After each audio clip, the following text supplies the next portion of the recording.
Assalamualaikum warahmatullahi wabarakatuh. Saya Thalia Fatimatul Zahra dengan NIM 1262052111085 dari kelas PGMI 5E.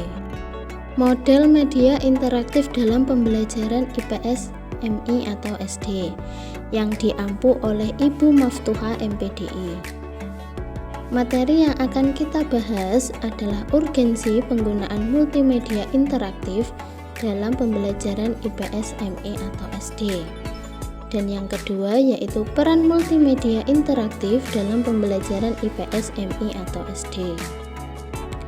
Hasil belajar yang tidak maksimal dan prestasi belajar siswa yang rendah seringkali dipengaruhi oleh minat belajar siswa yang kurang dalam proses pembelajaran.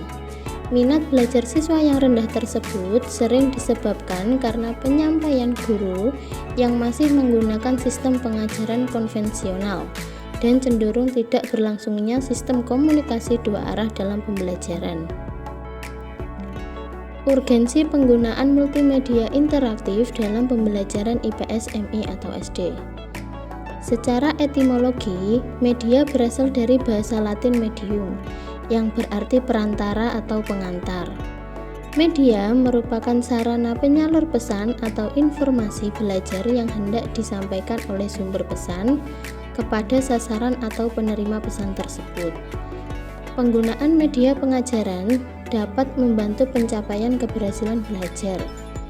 Dengan demikian, dapat disimpulkan media adalah perantara atau alat bantu yang dapat digunakan oleh guru atau tenaga pendidik dalam proses pembelajaran.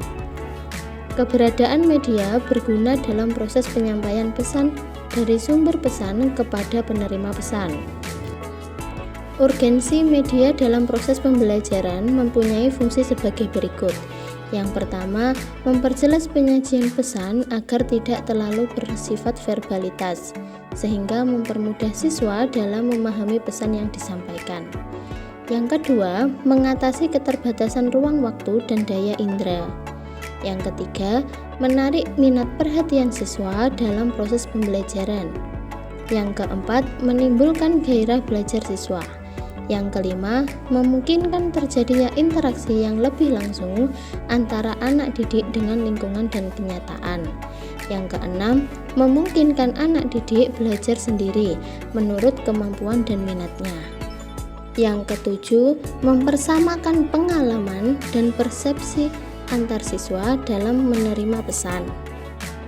Dengan demikian, urgensi media dalam proses pembelajaran memiliki kedudukan yang sangat signifikan. Bahkan boleh dikatakan sejajar dengan metode yang digunakan dalam proses pembelajaran. Sebab antara metode dan media memiliki sinergitas dalam mendukung proses pembelajaran yang dilakukan sesuai dengan kebutuhan pembelajaran. Peran multimedia interaktif dalam pembelajaran IPS MI atau SD. Yang pertama, sebagai media pembelajaran. Yang kedua, meningkatkan interaksi siswa. Yang ketiga, meningkatkan hasil belajar. Dan yang keempat, meningkatkan keterampilan siswa. Dengan demikian, multimedia interaktif dapat berperan penting dalam pembelajaran IPS di MI atau SD dengan berbagai manfaat yang dapat diperoleh oleh siswa. Mungkin hanya itu yang dapat saya sampaikan. Sekian dan terima kasih.